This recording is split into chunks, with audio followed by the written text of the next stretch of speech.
क्या भारत में 5000 साल पहले विमान उड़ रहे थे? क्या महाभारत का युद्ध भी इन विमानों पर लड़ा गया था? क्या प्राचीन भारतीय संस्कृत ग्रंथों में कैद वो विमान वाकई दुनिया के किसी कोने में अब खोज निकाले गए हैं? इस सदी का सबसे बड़ा राज इसे कहा जा रहा है। इस राज को सुलझाने का दावा किया है अफगानिस्तान के अंदर। कहा जा रहा है कि अफगानिस्तान की एक पहाड़ी की गुफा में 5000 साल पुराना एक विमान मिला है। यह विमान एक अजीब सी ऊर्जा के कवच के घेरे में था। कहा यह भी जा रहा है कि 8 अमेरिकी फौजी उस विमान को बाहर निकालने के दौरान अचानक गायब हो गए और उसके बाद अमेरिका के राष्ट्रपति ने कई देशों के प्रमुखों को एक एक करके अफगानिस्तान बुलाया। एक हफ्ते के अंदर 3 और देशों के राष्ट्राध्यक्षों ने इस तरह अफगानिस्तान का सीक्रेट दौरा किया। इसकी खबर रूस के राष्ट्रपति व्लादिमीर पुतिन को भी लग गई। देखिए हमारी ये विशेष रिपोर्ट, 5000 साल पुराना महाभारत का विमान।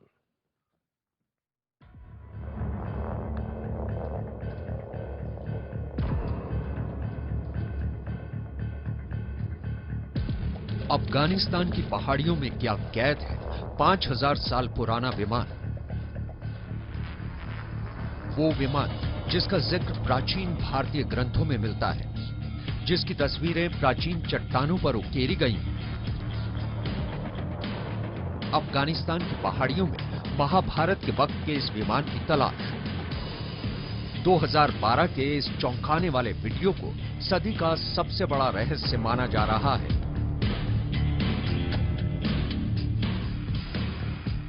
खबर मिली थी कि अफगानिस्तान में किसी गुफा के भीतर एक प्राचीन विमान मिला है। विमान यानी वो उड़न खटोला जिसका जिक्र संस्कृत के ग्रंथों में मिलता है।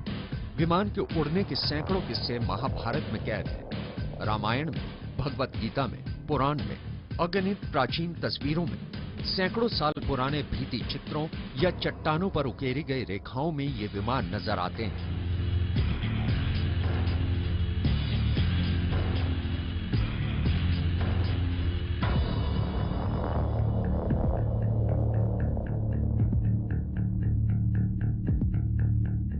इन विमानों में बैठे लोगों को देवता कहा जाता है। तस्वीरों में आसमानी युद्ध का भी उल्लेख है। विमानों में छिपे अनोखे अस्त्रों का भी जिक्र है। क्या वाकई में 5000 साल पुराना ऐसा विमान अमेरिका ने अफगानिस्तान की एक गुफा के गर्भ में खोज निकाला था? एक अमेरिकी website ancient aliens disclose TV ने यह वीडियो डाला। दावा किया कि यह अमेरिकी फौज से लीक किया गया था।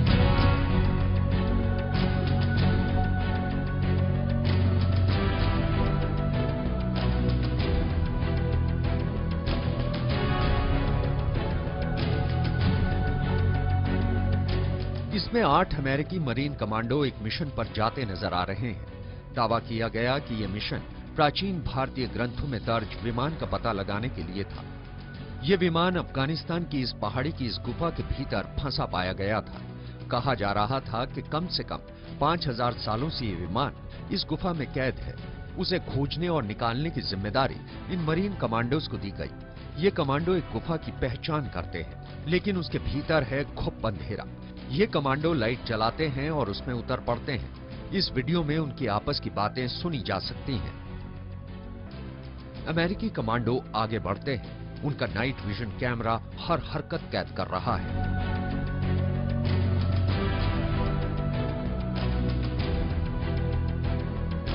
कुछ चमकीली चीजें नजर आती हैं। आगे जमीन पर जैसे कुछ बत्तियां दिखने लगती हैं। फिर अचानक एक झटके और एक अजीब सी आवाज के साथ ये कैमरा बंद हो जाता है। अमेरिकी वेबसाइट का दावा है कि ये वीडियो कैमरा बाद में उसी गुफा के द्वार पर पड़ा पाया गया।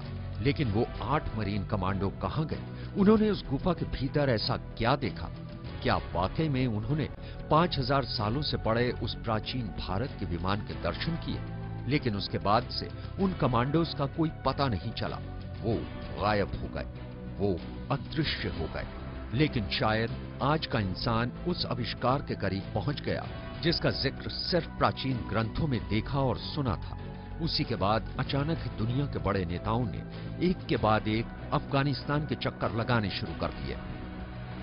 अफगानिस्तान की पहाड़ी में कोई रहस्य कैद है और सबसे पहले इसकी भनक लगी रूस की सीक्रेट सर्विस को। बताया गया कि साल 2012 में रूस के ही विदेश सीक्रेट सर्विस ने वहां के राष्ट्रपति पुतिन के लिए एक रिपोर्ट तैयार की, जिसमें बताया ये गया कि पश्चिमी देशों के कुछ राष्ट्राध्यक्ष अफगानिस्तान में उस रहस्य को जानने के लिए जा रहे हैं। सच भी था। खुद अमेरिकी राष्ट्रपति बराक ओबामा ने अफगानिस्तान के गुमनाम पहाड़ी इलाके का खुफिया दौरा किया था। रूस की इस खुफिया रिपोर्ट में किसी प्राचीन विमान के मिलने का जिक्र नहीं था, लेकिन कुछ सालों बाद यह सच सामने आ गया कि अमेरिकी फौज को 5000 साल पुराना एक विमान मिला है, शायद वही विमान जिसका जिक्र महाभारत में मिलता है। भारतीय संस्कृत ग्रंथों में ये विमान है। महर्षि भारद्वाज के वैमानिक शास्त्र में ये विमान है।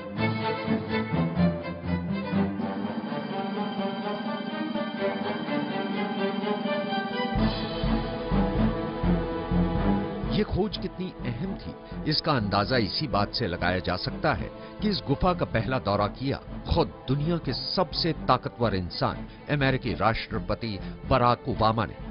और अगले एक हफ्ते के भीतर 4 देशों के राष्ट्रीय अध्यक्ष भी एक के बाद एक अचानक अफगानिस्तान की उसी गुफा में पहुंचे।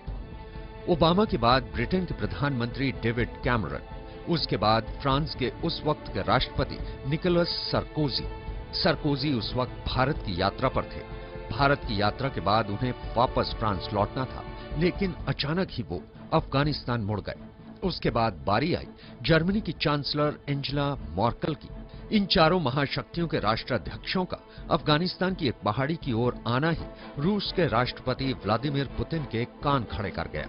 पुतिन ने रिपोर्ट मांगी और रूसी खुफिया एजेंसी पड़ताल में लग गई, लेकिन भीतर उस गुफा में क्या मिला, अमेरिकी वायुसेना की एक लीक हुई रिपोर्ट में आगे की कहानी का पता चलता है। बताया गया है कि 8 अमेरिकी मरीन कमांडो इस प्राचीन विमान के पास पहुंचते ही गायब हो गए। कहा जा रहा है कि महाभारत के वक्त का यह प्राचीन विमान एक अद्भुत ऊर्जा कवच से घिरा हुआ था।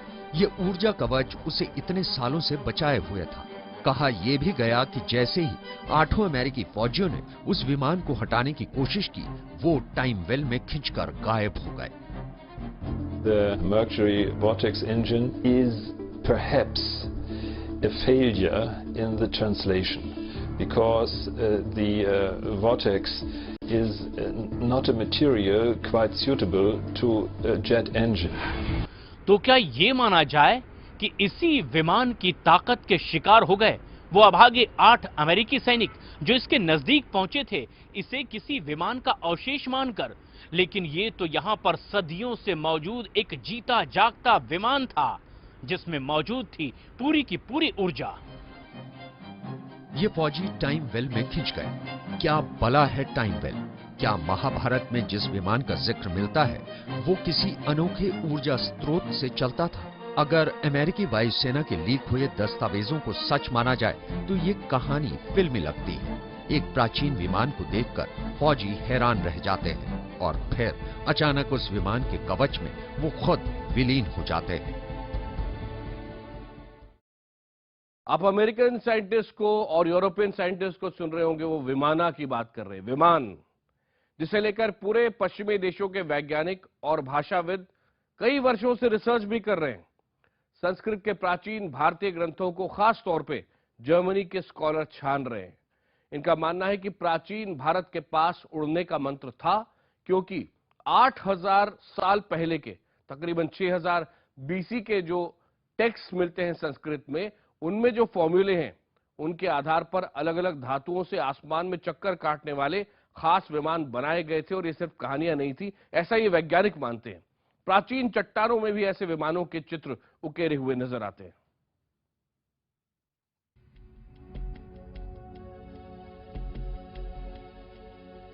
जरा सोचिए क्या अद्भुत नजारा होगा।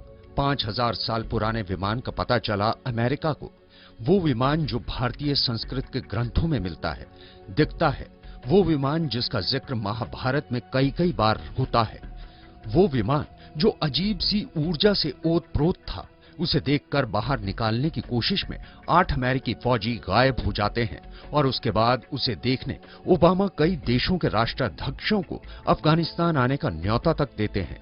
ऐसा प्राचीन विमान जिसे अंग्रेजी में विमाना लिखा गया है। लेकिन आखिर ये विमान किस ऊर्जा कवच से घिरा था कि जिसके असर से 8 अमेरिकी फौजी गायब हो गए? क्या था ये टाइम वेल?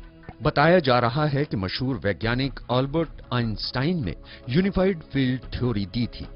आइंस्टाइन ने बताया था कि सृष्टि में एक इलेक्ट्रोमैग्नेटिक रेडिएशन ग्रेविटी फील्ड बनाया जा सकता है। यह फील्ड ऊर्जा का भंडार होगा और किसी भी वस्तु की रक्षा कर सकता है।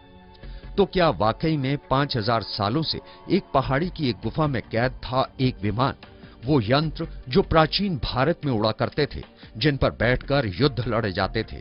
ऐसा ही एक युद्ध था Mahabharat. The Vimanika Shastra goes into metals that are used in each craft. It talks about electricity and power sources. It talks about the pilots and the clothing they have to wear. It talks about the food that they eat. It talks even about the weapons that are kept on these airships.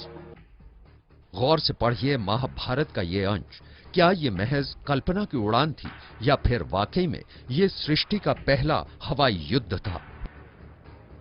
Mahabharat के इस अंश में लिखी बातों से साफ जाहिर होता है कि प्राचीन भारत में न सिर्फ उड़ने वाले ऐसे उड़न खटोले मौजूद थे, बल्कि उनमें अस्त्रों की वो मारक क्षमता भी मौजूद थी जो पूरे के पूरे नगर को नष्ट करने की ताकत रखती थी।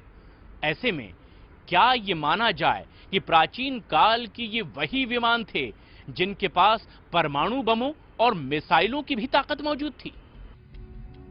महाभारत में आग उगलने वाली मिसाइलों के अलावा एक तेजी से चक्कर में घूमने वाले अस्त्र का भी जिक्र है, जो घूमते घूमते तेज रोशनी की किरण फेंकता है और जिस पर भी वो किरण पड़ती है वो राख हो जाता। तो क्या ये ब्रह्मास्त्र ही दरअसल आज का परमाणु बम था? प्राचीन संस्कृत ग्रंथों में जिस विमान का जिक्र मिलता है उसमें कई पंख हैं और कई मजबूत पहिए भी हैं। तो क्या वाकई भारत में प्राचीनतम विमान मौजूद था? 4 ईसा पूर्व में महर्षि भारद्वाज के लिखे वैमानिक शास्त्र में बाकायदा विमान के डिजाइन और सिस्टम के ड्राइंग भी हैं। महाभारत के अलावा रामायण और यजुर्वेद में भी ऐसे उड़ने वाली मशीनों का जिक्र है। कहा गया है ये मशीनें 2 जुड़वां भाई अश्विन इस्तेमाल किया करते थे। और तो और ऋग्वेद में भी अश्विन के इन विमानों का वर्णन है। इनके बारे में कहा गया है कि ये 3 मंजिला होते थे, त्रिकोणीय होते थे और इनमें 2 पंख और 3 पहिए होते थे। ये कम से कम 3 लोगों को ले जा सकते थे। ग्रंथों के मुताबिक ये विमान खास तौर पर सोने, चांदी और लोहे से बने होते थे। इसी विमान के जरिए अश्विन ने समुद्र में फंसे राजा भुज्जू की रक्षा की थी। इन विमानों को कंट्रोल करने की विधि थी और उन्हें भयंकर तूफान या बिजली गिरने की हालत में उन्हें बचाया जा सकता था। और तो और हिंदू ग्रंथों में यह भी बताया गया है कि कैसे विमान सौर ऊर्जा का इस्तेमाल करते थे। Flight manuals of the Vimanas are quite similar to the flight manuals you find in the modern passenger flight business, or when you go to the military jet engines. Of course, they have also flight manuals because it's necessary for a pilot to get knowledge about his plane he wanted to fly with. अमरंग सूत्रधारा एक और प्राचीन संस्कृत ग्रंथ है जिसमें ऐसे 5 प्राचीन विमानों का जिक्र है। इसमें कई ऐसी धातुओं का जिक्र है जिनके बारे में आधुनिक विज्ञान समझ नहीं पा रहा है। ग्रंथ के मुताबिक ये 5 विमान ब्रह्मा, विष्णु, यम, कुबेर और इंद्र के नाम के थे। 4 किस्म के विमानों का वर्णन अलग से है। रुक्म यानी सोने के बने विमान, सुंदर यानी चांदी के बने रॉकेट, त्रिपुर 3 मंजिला विमान, शकुन पक्षी के आकार के विमान। We also learned that these vimanas could be controlled mentally, and this is a technology that modern militaries are beginning to develop. Even today, with as advanced as we think we are, almost every manifestation of an actual extraterrestrial civilization today would look almost like magic to us, where it has to do with technological electromagnetic systems that interface with coherent thought and organized thought. And this gets into people go, wow, now you're losing me here. But I tell people, I said, yeah, well, you got to push your boundaries a little bit if you're talking about a true interstellar civilization. प्राचीन विमानों का जो जिक्र संस्कृत के ग्रंथों में मिलता है वो हैरत में डालने वाला है। इस तरह से इन प्राचीन ग्रंथों में तकरीबन 113 विमानों के प्रकार का पता चलता है और साथ ही साथ महर्षि भारद्वाज के वैमानिक शास्त्र में जिस तरह से उल्लेख देखा गया है, इसे प्राचीन भारत के वैमानिक साइंस का बाइबल कहा जा सकता है। हैरत की बात यह है कि कुछ साल पहले चीन में भी लासा के करीब मिले कुछ संस्कृत के प्राचीन ग्रंथों का अनुवाद भारत की चंडीगढ़ यूनिवर्सिटी में कराया गया था। अनुवाद करने वाली डॉक्टर रूथ रेना का कहना था कि इन ग्रंथों में अंतरिक्ष में आने जाने वाले स्पेसशिप को बनाने का ज्ञान है। उन संस्कृत ग्रंथों में गुरुत्वाकर्षण विरोधी फॉर्मूला है, एक सिस्टम का जिक्र है जिसे लघिमा कहा जाता है। हिंदू योगी इस लघिमा को ही आत्मा के उत्थान का सूत्र मानते हैं। In the Bhagavad Purana, which is an ancient Sanskrit history, there is a description of a spacecraft that was piloted by a king named Shalva. It's described that it was made of metal. It was described that it sometimes appeared to be in two places at once. It was described as having a motion similar to that of a butterfly. And these descriptions are consistent with what people who observe UFOs today report. तो क्या अफगानिस्तान की पहाड़ी में गुफा के भीतर मिला विमान या कहिए स्पेसशिप अपार भारतीय ज्ञान का एक नमूना है? क्या प्राचीन भारतीयों का ज्ञान इतना उन्नत था कि वो 5000 साल पहले ही उड़ना और अंतरिक्ष में जाना सीख चुके थे? इतना ही नहीं, क्या प्राचीन संस्कृत ग्रंथों में कैद ये सत्य जर्मनी के स्कॉलर सालों पहले जान चुके थे? क्या इसी वजह से हिटलर के वैज्ञानिकों ने संस्कृत के ग्रंथों का अनुवाद करवाया था? सच जो भी हो, महाभारत में उड़ते विमान, रामायण में उड़ते पुष्पक विमान, ऋग्वेद, वैमानिक शास्त्र में कैद विमान की तकनीक और डिजाइन आधुनिक विज्ञान के लिए एक नया दरवाजा खोल रहे हैं, क्योंकि विमान के डिजाइन में दो ऐसी चीजों का इस्तेमाल किया गया है जिनका इस्तेमाल आज भी किया जा रहा है। पहला, गायरोस्कोप, यानी वो यंत्र जो संतुलन साधने और दिशा का ज्ञान करने के लिए पनडुब्बियों से लेकर विमानों तक में इस्तेमाल होता है। दूसरा, मरकरी, जिसका इस्तेमाल ऊर्जा पैदा करने के लिए किया जाता था। जरूरत सिर्फ नजरें खोलकर देखने की है। हमारे प्राचीन ग्रंथों में ही सारा आधुनिक विज्ञान कैद है। Bureau report, IBN 7।